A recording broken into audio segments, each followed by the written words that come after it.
All right, so today I'm joined by Marcus, the Maniac McGhee, coming off a second round standing TKO over Gaston Bolanos at UFC Vegas 84. What's going on, bro? How are you? I'm doing good, man. How about yourself? I'm doing great, man. I'm happy to have you on, and I'm excited to talk about this fight because that's three crazy performances in a row for you. So you feeling that swagger now coming off your third finish in a row? I'm not getting too big for my bridges just yet. I'm definitely appreciative of being able to put the work in that I put in, but man, I feel like there's still so much more to do and so much more growth. I'm not going to get too swaggy yet. Okay, gotcha. Well, just talking about the fight a little bit, how are you feeling on the day of it? Like, because I think you said you're off to a little bit of a slow start, which I didn't see personally, but were you feeling good going in there and all that? Yeah, I was feeling confident. I felt really good going in there. And honestly, I said I started off slow just because I felt like in my mind that the fight was going to start faster. But going back and looking at it, no, I think, I definitely think that it was right pace. It wasn't too fast, wasn't too slow. It was everything was like it was supposed to be. Right. And you kind of like clipped him right early on in the fight. Were you expecting to kind of hurt him that early? Or what was like your expectations kind of going into it? I knew that if I could touch him, that he would feel it. I just feel like I do have that power, that fight-changing power, especially in certain shots that I throw. There's certain shots that I throw that are really hard. Especially once I felt my knuckles touch a couple of the first times, I was like, yeah, all right. I just got to keep on doing what I'm doing, not overexert myself, be calm, be present, and I'll find the finish. Yeah. And I mean, you found it in the second round. But let's go back just a little bit because I want to talk about training camp too and kind of how the fight came about. Because the last time we spoke, you were talking about, I was like, you want to get that fight rebooked because you guys were booked before your JP Buys fight. He pulled out because of an injury and you fought JP Buys, won that one by first round knockout. But what were you kind of thinking about when the name came across your table the second time around? Because you told me you weren't really down to fight him again. Like you were a little iffy about it. Yeah, it wasn't necessarily that I wasn't down to fight him again. I just felt like it was going backwards, right? Like it was. I know he's a big name and all those things, but I felt like, okay, we already scheduled the fight. He pulled out of that fight. I was 2 fights in the UFC. He was 1 fight in the UFC that I needed to move forward, But I was still excited for the challenge. There was no doubt in my mind that I wanted that challenge, especially him being as big of a name guy as he is, and coming from 145 pounds. So. That wasn't the part that was bothersome to me. It was just the point that, like, we're trying to progress, trying to look for somebody that's trying to jump up slowly but surely. But, I was looking forward to fighting somebody who was above me and not going backwards to fight somebody who was below me.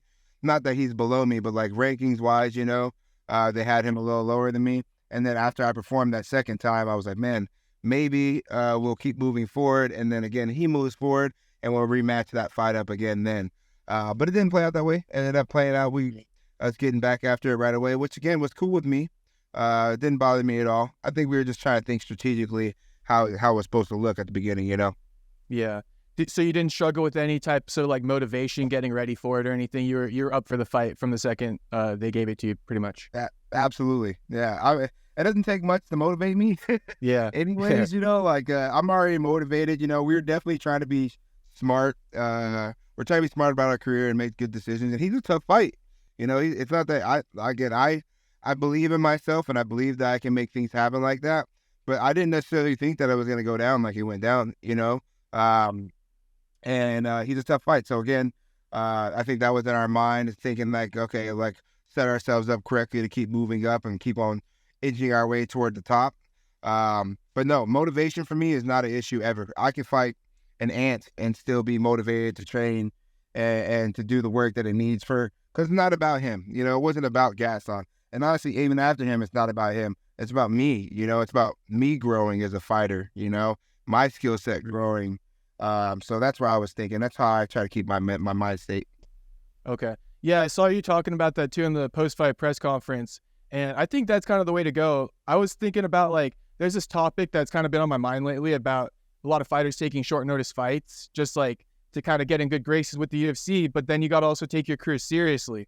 So not to say that you're taking short notice fights, but just the fact that you take your career seriously, you think it out and stuff. I think that's pretty important for a lot of like fighters these days.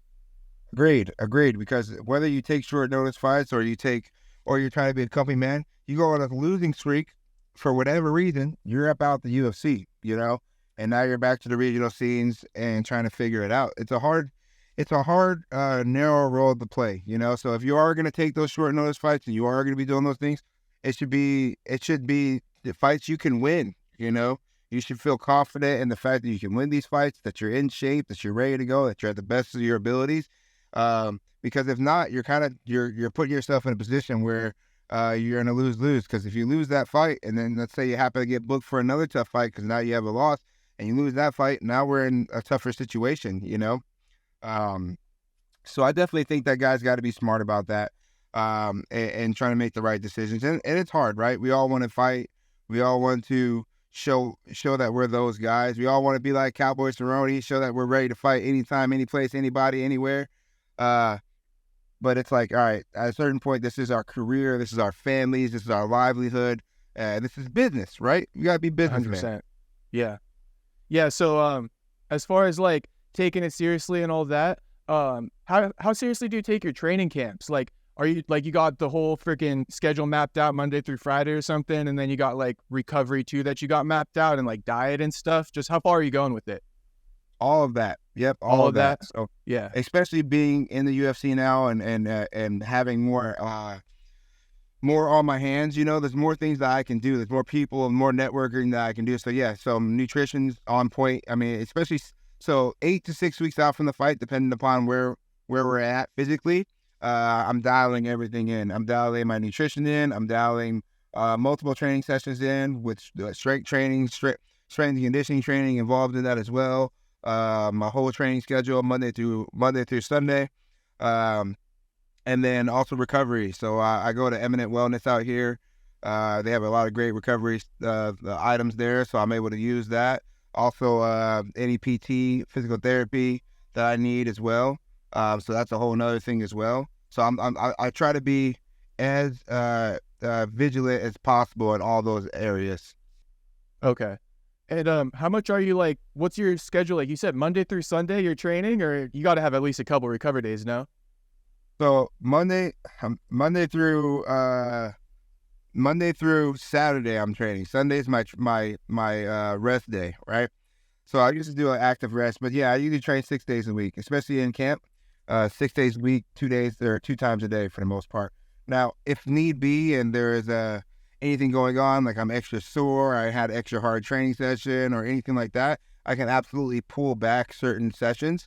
But in the ideal world, I get to train 2 times a day, 6 days a week, every week leading up to the fight. And that's it. And that would be a perfect camp for me, this camp was pretty darn close. I think there was only 1 day that I didn't train like I wanted to. Okay, hell yeah. And with the training too, is it like, how do you do it? Like wrestling in the morning? Is it all MMA training all the time? How do you like kind of practice? So our team already has all that set up. Mondays are so we have jiu-jitsu, strength training in the morning on Mondays. And I mean, there's everything in the Monday. So I could literally do whatever I want, but usually that's how it goes. Straight chain jiu-jitsu in the morning on Monday, striking practice in the afternoon on Monday. Tuesday is striking practice in the morning, mitts in the morning, and then some jiu-jitsu, and then come back again, wrestling practice in the afternoon, strength training in the morning on Wednesday, and then sparring on Wednesday afternoon, and then vice versa, same thing throughout the whole week, just mixing it all up there. So I'm doing all of them, I'm doing every different discipline. They just depends on which days I'm doing them. How much do you like to spar? Because you come from street fighting, right? That's how you kind of like got your start in MMA, you're telling me. So do you like to spar a lot, or like how does that kind of work for you? Maybe twice a week or something, or what is it? Yeah, so I spar about twice a week, and I do like to spar, but honestly, it's different, because like, again, like street fighting was more aggressive and violent and all that extra stuff, and I really don't come into this like that at all. Everything for me is like thought process, right? I know I have the other attributes that come in there. I have those attributes that are going to be a part of me. There's something I'm going to have to deal with till the day I die, it's just how it is. But I definitely go into into sparring with more the mindset of getting better, focusing on speed, focusing on accuracy, focusing on technique, all these things that pay more dividends so that when it comes to being violent now, I already have all these bases covered. Now I just got to add what is already there, which is violence. Yeah, 100%. And you don't struggle with that at all? You're able to kind of like lock into that little mindset once you're kind of in that situation? Yeah, so that's something that I have struggled with. I struggled with it back in the past, but I think being a father, being a husband, being a community man, being all these things that add so much more to my life than just the fighter side of it have helped me in a big way to embrace that moment, to embrace that when it's time, when it's time to be more violent, when it's time to do that. So yeah, I don't have any issue with that, and honestly, I haven't had a problem turning on that switch. It's something that I feel like it definitely helps me. If anything, because I was watching some of your older fights, if anything, you mellowed out over the years. Definitely. I definitely mellowed out over the years for sure. It started, again, you get excited at first and then you react and you're like, you go back and you look at it and you're like, is that what I want to look back on? Is that who I want to look back on? And then you go, okay, I'm going to conduct myself better and better and better and better, just like getting training, right? Like in training, we're getting better about conducting ourselves in these moments. And that's kind of how I take it in mind too, I definitely used to get super, super hype and crazy and everything. And that feeling is still there, like that, I'm a man, but the other side of me is like, all right, we train for this. This is what we do. Conduct yourself as accordingly, conduct yourself as if this is something that you do. And that's kind of where my mindset's on it. Yeah. The cool thing is you can like look back on yourself. Like you got the videos to see how you're acting a little bit. That's kind of like what I do with the interviews too. I look back on like the interviews and then like each one that you do, you kind of like have little takeaways. So I hear what you're saying there. Absolutely. Absolutely. I could definitely dig that. Yeah, 100%. All right. So just to break down the fight a little bit more, you got off to a hot start in my opinion. Were you tired at all going into the second round? Did you blow your load at all trying to like finish him? Just almost break down the second round for me after you kind of like rocked him. Or the first round, sorry. Yeah, no. I honestly, I felt like it was just getting started. I really did. I felt like I was just getting started. And that's why I took my time too. I'm like, why blow my load? And honestly, I don't think I'm just going to blow my load easy. We train hard for these moments, I train hard to be able to push myself in those moments, to be able to perform the way I've been performing, So I trusted myself, and going into the second round, that's what I told myself. I was like, you know what? Like, I'm gonna trust myself. I'm not gonna be overly attached to anything. Like, yes, I want to get this finish, but I'm not gonna be over attached to getting the finish. I'm just gonna keep working. I'm gonna keep working. Every moment that I can get work done, I'll get work done. Every moment that I can't, I'll accept it, and I'll look for openings to get work done. Yeah, that makes sense. So once you kind of rocked him in a sense, you didn't get tired at all after that? You kind of like maintained your composure that way? Is that what you're saying? Yeah. That's basically, I just maintained my composure. I knew he was hurt, I knew that he was feeling it, but again, at any point, he trains hard too, and he can come back from that as well, A lot of times you see these guys rush in for the kill, and sometimes it's unnecessary, It's like, okay, take your time, like trust yourself, trust your skill set.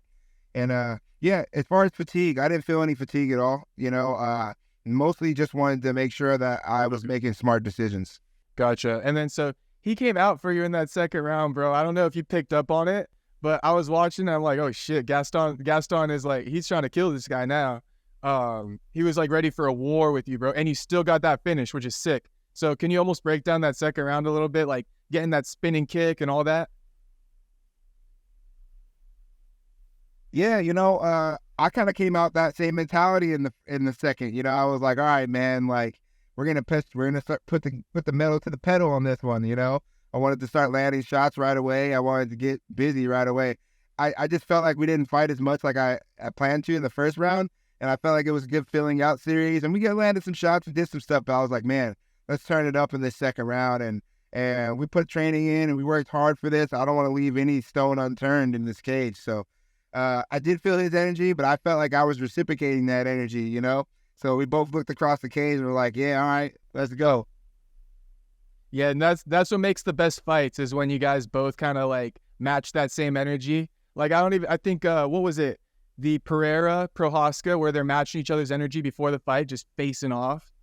It's always good because sometimes you can almost feel another fighter's vibe and you feel like he's coming on to you and then that kind of like breaks you a little bit. But it's just cool that you were able to like maintain that. You guys both were like two lions going after each other and it was like kill or be killed literally. Exactly. Yeah. Exactly. Exactly. That was the mind state. Yeah. Do you also Gaston's like a very well-rounded Muay Thai fighter and kickboxer. So he's got that like what would you call it? That tool set kind of like on lock. But you also train with Suga. I don't know if you sparred with him for this camp or anything. How are you viewing just the fact that he is a very skilled striker in his own right? I've known Gaston for a long time. I've watched him spar. I've watched him fight for a long time. I've had respect for him for a long time, But I have been here training in that same. I've been busting my butt too, and I have faith in my striking as well. And I know that these guys are coming from very high-level backgrounds and all those different types of things, and I respect those things. But I trust in myself. I trust my skill set. I trust my coaches. And I kept telling a lot of people, like, hey, I think I'm going to get it done in the stand-up department. I really do believe that, I believe and it showed, As far as sparring with Sugar, no, I didn't spar with Sugar at all during this camp. I know he's getting his camp going soon, so I might be getting some sparring with him for his camp. But no, I didn't spar with him at all for this camp. I sparred with Bobby Smurder from Canada, sparred with Abdul Kamara, Ezra Elliott, Beche, Coyote, a bunch of other guys at the lab that I sparred with. Kyler Phillips too, he helped me out. But yeah, no, not Sugar. Okay, gotcha. What is it with the lab too, man? I mean, like, what's one X factor I guess they're giving you guys? Because you just mentioned some names. I mean, I even heard that kid Ezra's coming up, but you got Kyler Phillips, like Cannonier. I got him written down too, I think. Cannonier, Drakkar Close. Like, what's and you don't get that much recognition, like the gym itself. What are they kind of teaching you guys? Like, is it mindset? Is it all the MMA training? What would you think is like the X factor there? I think mindset plays a big part in it. Like the why behind why we step in that cage. We all want money. We all want to provide for our families, and all those things are all the same, right? But it's like what we give to each other. I really think that plays a big dividends, Like Drakkar Close, after getting that great win, he was back in the gym the next week and has been in the gym constantly, right? You don't see that a lot of times, you see guys like trying to be out and not put that work in, and I think that does change things. And not to say that you can't be successful with the other route at all as well, but I do think something about adding things together, and being there for teammates and building a program and building a relationship. I think that does play a big part in what's going on over there at the lab and what's changing us as well as the MMA training. We have great coaches over there. We got Randy Stanky, we got John Crouch, we got Rob Emerson, we got Joe Riggs. I mean, these guys are all competing at the highest level. These guys are pioneers in the sport, and they give us all their time and all their effort, and it's a beautiful thing, what I'm saying? It's not something that we have to pry from them. It's something that they give, unapologetically because they love what they do. And I definitely think that feeds into our love and our passion, and it just continues to work that way, And then you got Ben Henderson who fuels us up. He's with us all the time, like training with us, giving us that energy, showing us what it's like to be a leader. Showing us what it's like to be to embody a mixed martial artist, to be a martial artist. Yeah, I mean, and Ben's always put the MMA Lab on the map. He's the one who kind of like made the gym famous almost. So so you're saying that he kind of comes in and also sheds a lot of light on you guys. He hasn't even left the gym yet necessarily. He trains with us all the time. Okay. He trains with us. I mean, he's there with us almost every practice, so like he's still training, what I'm saying? Still coming in there, still pushing guys, still breaking guys, what I'm saying? Like he doesn't play, he hasn't played, he's a very big inspiration in what we do and how we do it, and yeah, just to see him work like he works, even still not even being active, as you would say, it's inspiring. Okay, gotcha. And then just speaking about X factors, just kind of, I'm curious about you with your X factor, like, because when I look at you as a fighter, there's just kind of something about you I can't put my finger on, but in my mind, I'm like, oh yeah, I know Marcus likes to get that work in. Like, he's never, I don't think you ever like kind of struggling with going to training, like we were talking about earlier. So what's your X factor? Do you think it's like your mindset? Is it how you like some of your techniques in your fighting? Like, yeah, I'm just kind of curious about that.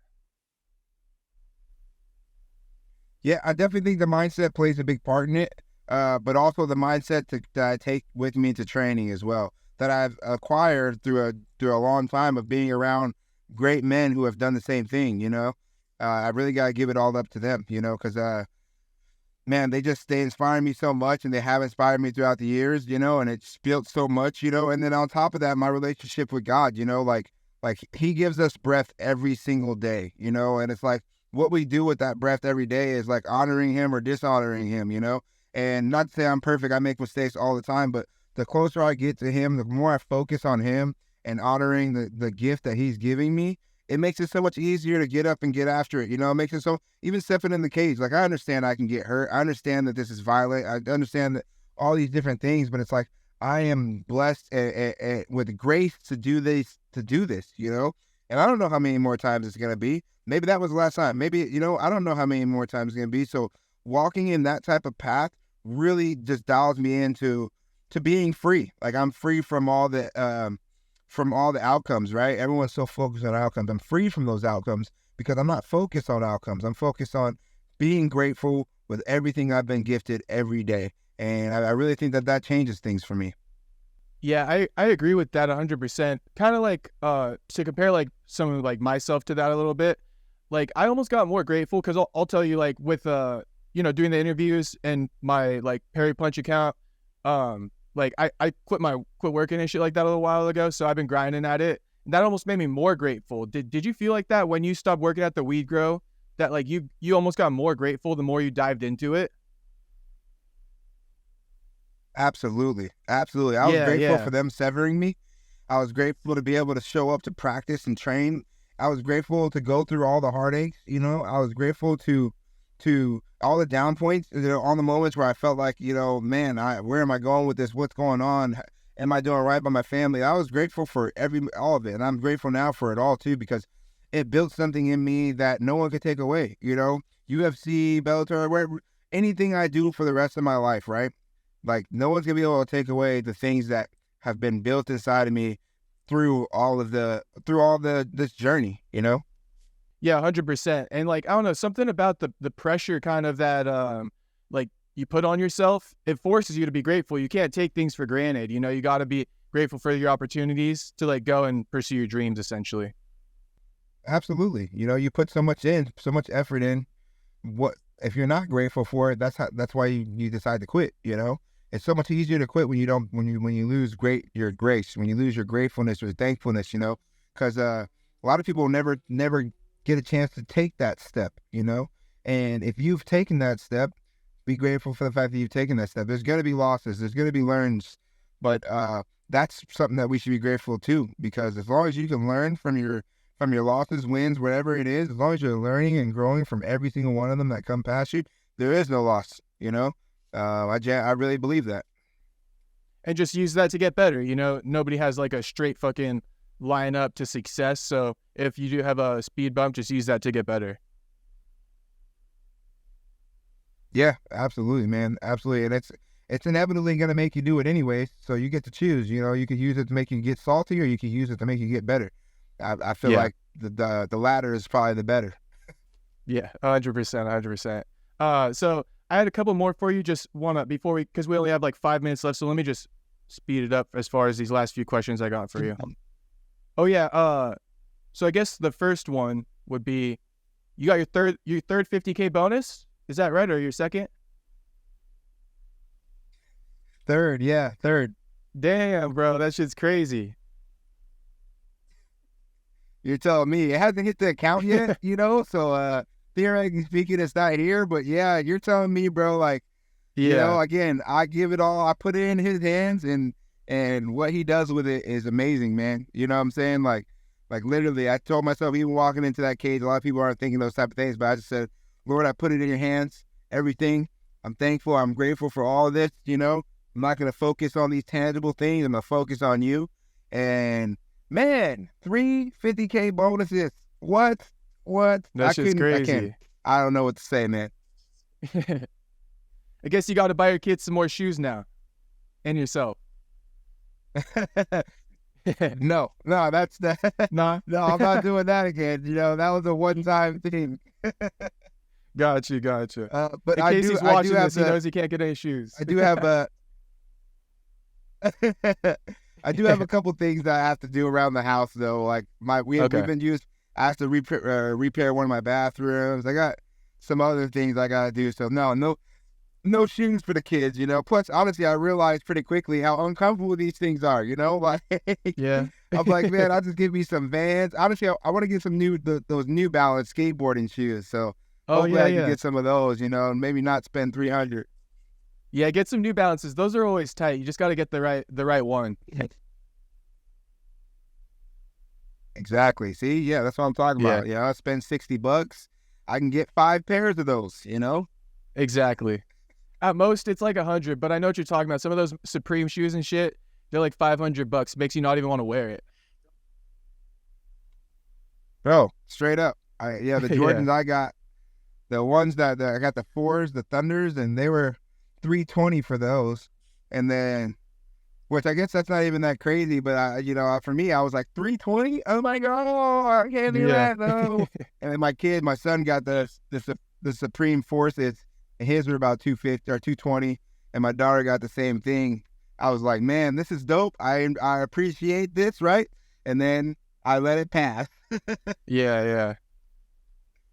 I feel that. And then it's like, you know, after a week or so, the shoes are just shoes. So maybe do some life experiences. That's always fun. You could talk about it later on. That's my type of guy right there. That's what I'm more focused on. You know, I just want to create memories, you know. My kids are getting older, and I just want to create as many memories with them as I can, you know. It's a blessing to have them, and that's my focus. So more so than doing the whole shopping thing, I definitely want to get out and go do some vacationing somewhere with them. So we haven't quite figured it out. I'm thinking I'm gonna have to wait till that 50K hits because I got other things to take care of before then. But once it hits, we're gonna go do some stuff. Yeah, that should be fun. Maybe like some all-inclusive type of Cancun. You and the wife can just get like bottomless drinks and shit. The kids can enjoy the pool. You know, that doesn't sound bad. I'm gonna have to come pick your mind about some of these options. I know, right? Yeah, just shoot me a message. I got you, bro. Just a few more for you. I got a few good ones for you. Number one is, so first of all, I just want to congratulate you or commend you on kind of being like a good man. I know you're like a family man. You put your family first always, and stuck it out with your wife even while you're like working on getting to the UFC. The fact that she's a good woman for you and all that, it's not like common these days. So I just want to give you credit for that for sure. And you know, with what you come from, you know, your father went to jail when you were a kid, and if people want to know about that, they can watch the last interview. But coming from where you come from and all that, to be like a good man that you're being and a good father, I definitely notice it, and I just want to commend you on that. Man, that's awesome, man, because I appreciate it, and I've been really glad to get that type of reaction from a lot of guys, and not even just guys, from females as well, you know. And honestly, that's the type of thing I want to push out there. That's the energy I want to push out there, you know, that it's worth it. You know, it's hard, it's tough, it's not easy, but you know, again, there's so much more fruit that it's so much more valuable, you know. And I just love that everybody's getting some inspiration from that, because man, it matters so much. It matters for our kids, matters for our legacy, you know. It matters so much in a world where it's so easy to throw things away. Holding on to those things, you know, fortifying yourself into those things and trying your best, because it has not been without fail. You know, it's been very hard, and I'm still blessed and thankful to be where I am, and I'm going to keep on that same. I want to push that energy, man. I want to push being a good man, you know. Like Mike Tyson was saying it on a podcast right there. He was like, I met a lot of great men, but none of them were good men. He's like, I want to be a good man, and good men have the ability to be great men. And that's how I feel. I want to be a good man. And if that goodness turns into something great, great. But I want to be a good man with every fiber of my being. That's why I want to give to the people around me. Wow. So is he kind of saying that people can achieve greatness, but sometimes they're not a good person inside? That's exactly what he's saying. He's like, Yeah. a lot of these great men achieve great wealth and great status and all these things, but then you meet these men and you're a part of these men and you realize that they're not good men, you know? And it's like, that's fine. I'm not, who am I to judge, right? God is the only one that's going to judge. I'm not judging. But if I have an option on how I want to be seen, when I do get that ability, I want to be seen as a good man, you know, a good, loving, caring, nurturing, strong man, you know, and like, again, that comes with being violent at times as well. You know what I'm saying? Like, there's another one, like, that's a crazier one, but he's like, you should be able to slit a throat and hold you and go home and hold your babies in the same night. And it's like, if need be, I don't want to hurt anybody, but if it comes to protecting what is mine, you know, protecting my family, my kids, the people around me, I got to be able to do that and then still have an open heart and nurturing heart to my children, you know? Yeah, 100%. I get what you're saying there. You got to have both sides. You got to be able to defend your loved ones and have the courage, right? But then you got to be like that soft-hearted person to your loved ones. Okay. Yeah. All right, just a couple more for you. Exactly. One thing that I wanted to point out is that you also are you rekindled a relationship with your dad and stuff after he got out of prison? Yeah. So he got out of prison years ago. Yeah. But he was here for a little while. Our relationship fell apart back then. And then he got married and went back to Detroit and was in Detroit for 7 years. And he just moved back out here 6 months ago. So ever since he's been back out here, you know, like I always said it, I never hit him up. I never talked to him when he was gone. There was definitely emotional things that I was going through during that time. But it wasn't necessarily that I didn't want to have a relationship with him. It's just that I was focused on my relationship with my children, right? Focused on being the man that needed to be for my children. And I always said it, the moment that he comes back and that he shows that he wants to be a part of our lives, that I will be completely open to it. And he came back. Him and his wife moved back here. And ever since then, you know, we've been able to rekindle a relationship, you know, and our relationship's just growing. And I'm excited to be, first of all, I'm blessed that I even have the opportunity, right? Some people will pass away long before we even get the opportunity to do these things. So I told myself I would not carry a frozen heart toward him, that I would definitely take the advantage of creating a relationship. So yeah, our relationship's actually pretty good these days. That's dope. So it started about 6 months ago when he moved back then? Yep. Okay, hell yeah. Well, congrats on that, man. That's just another example of just being a good guy. A lot of people would carry resentment and stuff. That's even a lesson from me. A lot of people don't talk to family members over stuff, you know? So it's a good lesson right there even. Just one more for you that I wanted to point out is you were talking about, this is another good one, so just give me like 2 minutes. You were talking about how you asked the Lord to give you strength and to deal with like the hard times that come, right? And there's something I pulled from that too, which is like, I feel like when you achieve some of the highest of highs, it's all not just that. You're also going to probably experience some of like the lowest of lows, you know? I think that's what people don't realize sometimes. Like when you ask for so much in life, you're also like succumbing yourself to the lowest of lows. Like because to get to where you want to be, you know, you have to go through lows. So the fact that you say, you know, I ask for strength to be able to overcome those lows, that's pretty powerful too, man. I don't know where you get all your wisdom from, but I'm picking up on it for sure. Heck yeah, man. I appreciate you, brother. And yeah. As much as I can speak out, because like you hit it on the nail, man. Like you got to be able to, you know, it's going to be hard to go through those lows and keep your mindset right. Like some people can go through those lows and become very, very resentful, like you said, you know, and that resentment, it's more so hurting you than it's hurting anybody else, you know. It's not doing what it's supposed to do, which is build you, you know, emotionally, mentally, physically, you know.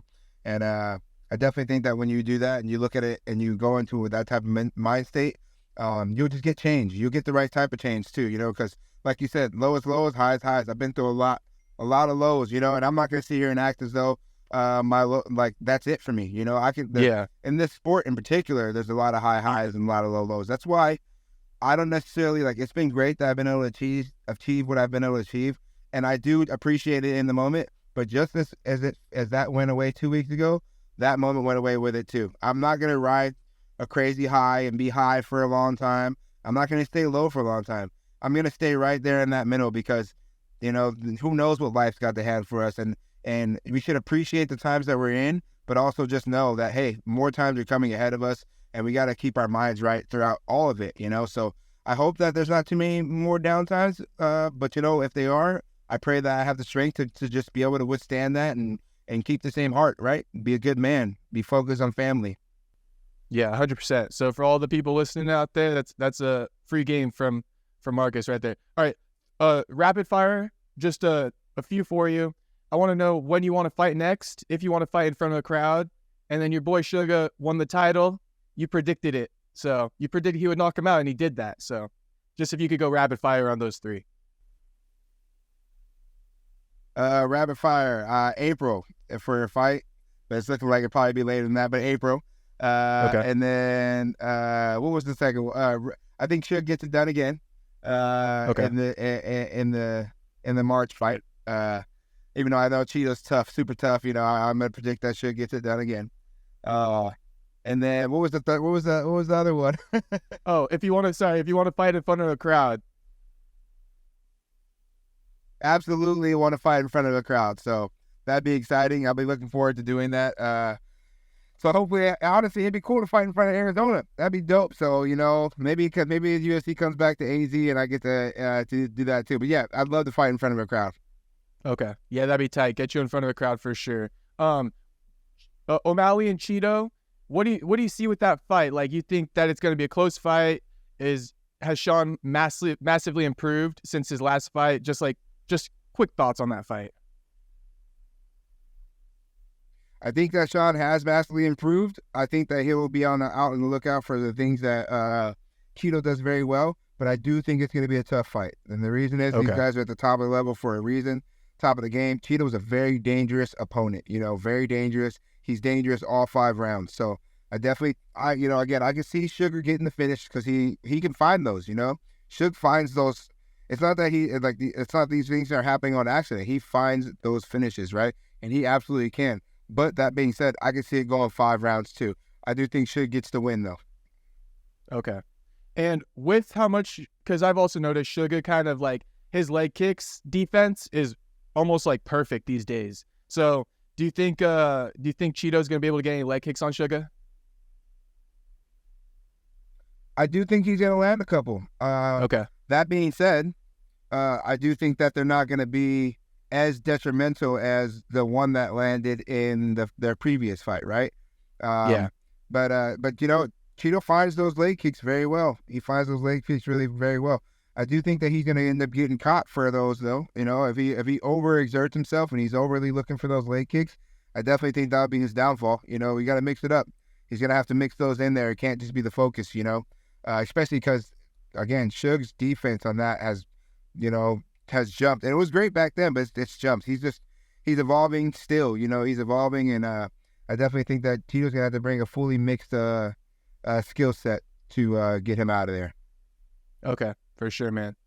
All right, bro. Well, I appreciate the time. Sorry for going a few minutes over, but yeah, I really appreciate the time and congrats on all the success, bro. No, thank you, man. I appreciate it. And thanks for having me on again, brother. I appreciate you.